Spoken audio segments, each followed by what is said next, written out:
किया है इसको फॉलो करके आप करो।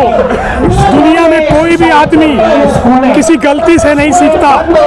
अगर गलतियों से सीखते तो गलतियां खत्म हो गई होती और जेलें खाली हो गई होती। दोस्तों, लोग सफल उदाहरण से सीखते हैं।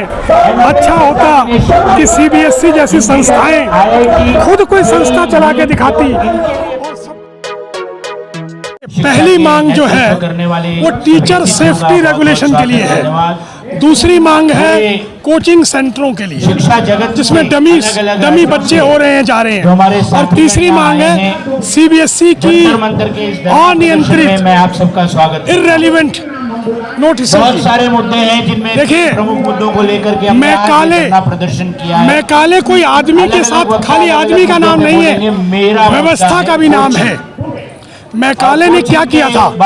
मैं काले ने शिक्षा में अलग सिस्टमेटिकल ढंग से एक सक्सेसफुल मॉडल को डिसिस्टमाइज कर दिया था और यही सरकारें कर रही हैं।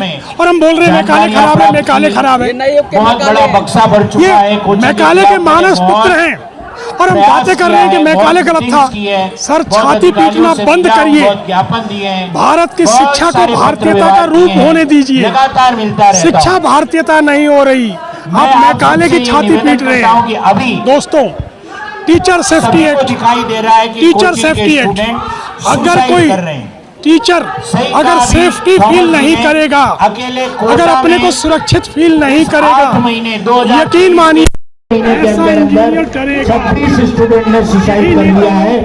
जब अगर अपनी वर्किंग दौर के दौरान अगर सेफ्टी ना मिले तो वो कहते हैं हमें डर लगता है। मैं तो देश की फ्यूचर बना रहा हूँ, मैं कंट्री की डेस्टिनी लिख रहा हूँ। मुझे तो एक नेता से ज्यादा सुरक्षा होनी चाहिए। मैं नहीं मांग रहा, मैं तो इतना कह रहा हूँ कि कृपया, मैं गलती नहीं करता। अगर जाने अनजाने में भी गलती हो तो कारण जानिए, प्रभाव नहीं। मेरे भाव को समझिए। मेरी से कोई गलती हो गई हो, मैं स्वीकार करने को तैयार हूं, क्योंकि हम सब लोगों में बहुत से लोग उतने प्रशिक्षित नहीं है, उतने भाव से नहीं है। तो ये है टीचर सेफ्टी एक्ट। और जहां रही कोचिंग सेंटरों की, आज बच्चे थक गए हैं, इस शिक्षा से बच्चे थक गए हैं। दोस्तों, वो नहीं जाना चाहते स्कूल। आप हजारों बच्चे को कोचिंग में पढ़ाते हैं, 4,000 बच्चे सक्सेस होते हैं।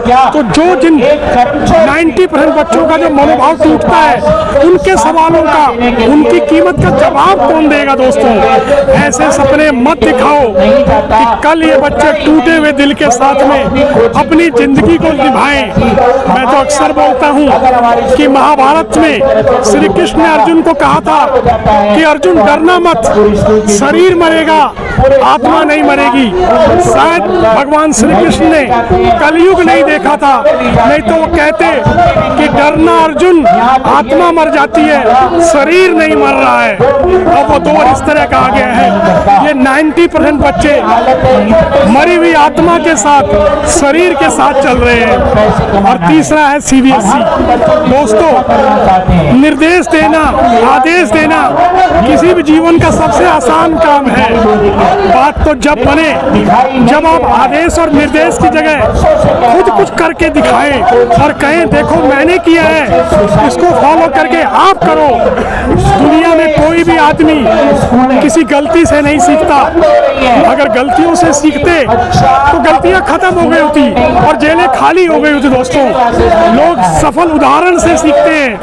अच्छा होता कि CBSE जैसी संस्थाएं खुद कोई संस्था चला के दिखाती और सबको सक्सेस करती।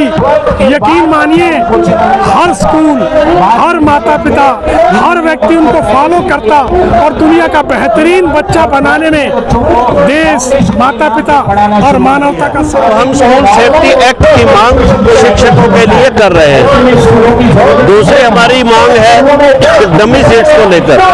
बच्चों को स्कूलों द्वारा डमी सीट्स दी जाती है और वो बच्चे कोटा में पढ़ाई कर रहे हैं। उन पर डबल स्ट्रेस होता है, एजुकेशन का भी और कोचिंग में क्रैक करने का भी, नीट और IIT क्रैक करने का भी, जिससे बहुत सारे बच्चे जो है वो सुसाइड कर रहे हैं। अभी पूर्व में 20 बच्चों ने कोटा में सुसाइड किया, तो उनका जिम्मेदार कौन है?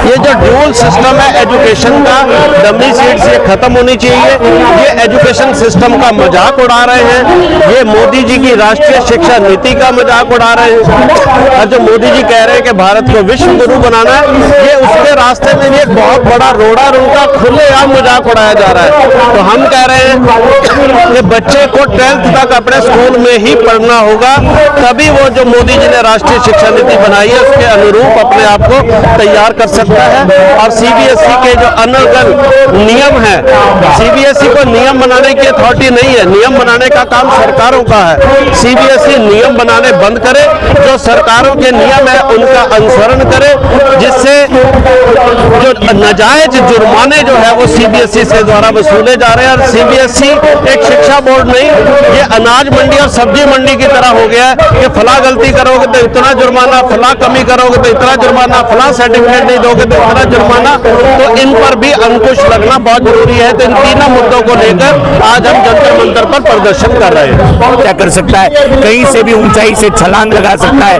किसी पहाड़ी से, किसी बिल्डिंग से। ये कोई तरीका नहीं है किसी बच्चे की सुसाइड को रोकने का।